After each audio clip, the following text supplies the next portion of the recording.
جناب واصف علی واصف اپنی کتاب میں لکھتے ہیں کہ شہین کو شاید معلوم ہی نہیں کہ فطرت نے اس کی فطرت میں بلند نگاہی اور بلند پروازی اسی طرح شامل کر دی ہے کہ اسے پرندوں کی دنیا کا بادشاہ کہا جاتا ہے۔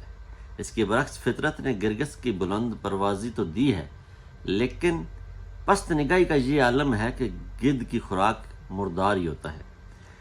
پرچہ گدھ ہو یا راجہ گدھ مردار کے بغیر نہیں رہ سکتا۔ مردار خوری اس کی تقدیر میں ہے، اس کا مقدر ہے۔ گدھ کی آنکھ مردار اجسام کے علاوہ کچھ اور دیکھنے سے قاصر ہے۔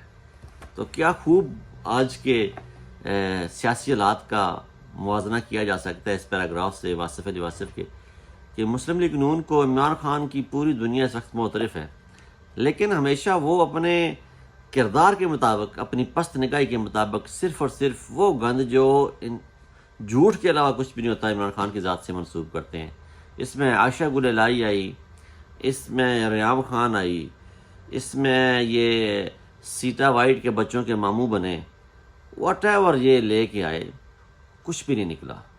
اب پنجاب اسمبلی کے جو حالات بنتے جا رہے ہیں، اللہ کرے اس پاکستان کے لیے کچھ بہتری ہو، سیاست میں کچھ استحکام پیدا ہو، تاکہ ملکی معیشت میں کچھ استحکام پیدا ہو۔ کاروبار کی صورتحال اتنی مخدوش ہو چکی ہے کہ یہاں پہ سفید پوش کا جینا محال ہو چکا ہے۔ اللہ پاک اس ملک پاکستان کی حفاظت کرے اور ایسے گدھ جو ہیں جن کی ہمیشہ پست نظری مردار پہ ٹھہرتی ہے ان سے بچائے۔ آصف علی زرداری، نواز شریف، فضل الرحمان، 14 جماعتوں کا اتحاد اور یہ سارے رذیل اور ذلیل وہ گروہ ہیں جنہوں نے آگے پاکستان کو توڑا۔